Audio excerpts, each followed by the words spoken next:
Episode number 42 की starting होती है और मॉम चू से कहती है क्योंकि यहाँ कुछ भी गलत नहीं है तो आप वापस जा सकते हैं। फिर वो सॉन्ग से कहती है तुम शादीशुदा हो और अब तुम्हें अपने परिवार पर ध्यान रखने की जरूरत है और मैं यहाँ तुम्हारी बहन का ख्याल रखूंगी और तुम्हें हर समय यहाँ आने की जरूरत नहीं है। और तुम्हें क्या याद नहीं कि पिछली बार मैंने तुमसे क्या कहा था? तभी चू कहता है हम एक परिवार है, इसलिए सॉन्ग अपनी बहन को देखना चाहती है। फिर मॉम कहती है क्या सच में? फिर चू कहता है डार्लिंग और डैड चलिए वापस चलते हैं। अभी डैड वहाँ से जाते हुए सॉन्ग की मॉम से कहते हैं चलिए बाद में मिलते हैं। तब वो कहती है हाँ ठीक है, अपना ख्याल रखे। फिर वो चेयर पर बैठकर कहती है मेरी बेटी, मैंने तुम्हें इतने सालों से पाला है, क्या मुझे तुम्हें हमेशा के लिए पालना होगा? फिर सीन चेंज होता है और चू के डैड जाते हुए कह रहे होते हैं चू कुछ दिन बाद सॉन्ग के साथ डिनर के लिए घर आने का याद रखे। तब चू कहता है हाँ ठीक है, आप ध्यान से घर जाइएगा। फिर चू के डैड वहाँ से चले जाते हैं और सॉन्ग ऊपर देखने लगती है और उसे ऐसा ऊपर देखता देख चू उससे कहता है डार्लिंग आप ऊपर क्या देख रही है?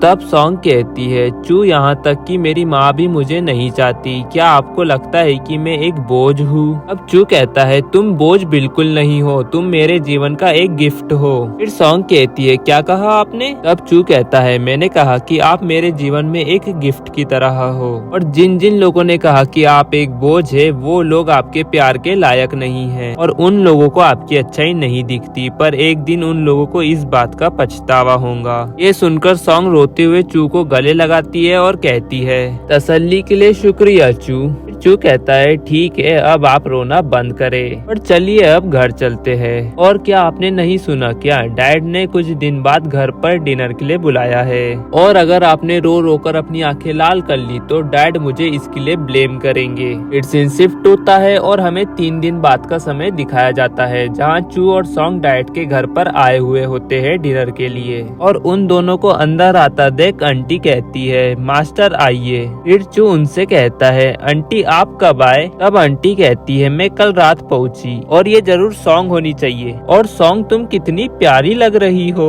और चू सॉन्ग का फायदा मत उठाओ। फिर चू कहता है आंटी सॉन्ग के दिखावे से धोखा मत खाइए, ये इतनी खराब है कि मैं इस पे गुस्सा करने की भी हिम्मत नहीं कर सकता। और वहीं सॉन्ग उसे गुस्से से देख रही होती है। फिर आंटी कहती है मेरी तरफ से तुम दोनों के लिए एक छोटा सा गिफ्ट। फिर चू उस गिफ्ट को लेकर कहता है आंटी आपकी पसंद बहुत अच्छी है, मुझे ये बहुत पसंद आया। अब आंटी कहती है तुम्हारे लिए एक और गिफ्ट है जो यूली ने बनाया है और ऐसा लगता है कि यूली तुम्हें मुझसे बेहतर जानती है। फिर वो एक बॉक्स देती है और सॉन्ग उस बॉक्स को लेते हुए मन में कहती है यूली। फिर सॉन्ग उस बॉक्स को खोलती है और उस गिफ्ट को देखकर मन में कहती है अरे ये तो वही लड़की जैसी लग रही है जिसने पिछली बार चू को विदेश से एक गिफ्ट भेजा था जिसमें एक परफ्यूम की बोतल और एक फोटो थी। तभी वहाँ पर कियाओ भागती हुए आती है और कहती है आंटी क्या आपने अभी यूली कहा? फिर वो सॉन्ग के पास आकर उसके हाथ से वो गिफ्ट ले लेती है और कहती है वाओ ये तो बहुत सुंदर है और क्या ये सच में बहन यूली के द्वारा चुना गया है? तो फिर मैं इसे रख लेती हूँ। और फिर चू सॉन्ग से कहता है अगर आपको ये गिफ्ट पसंद है तो आप इसे रख सकती है।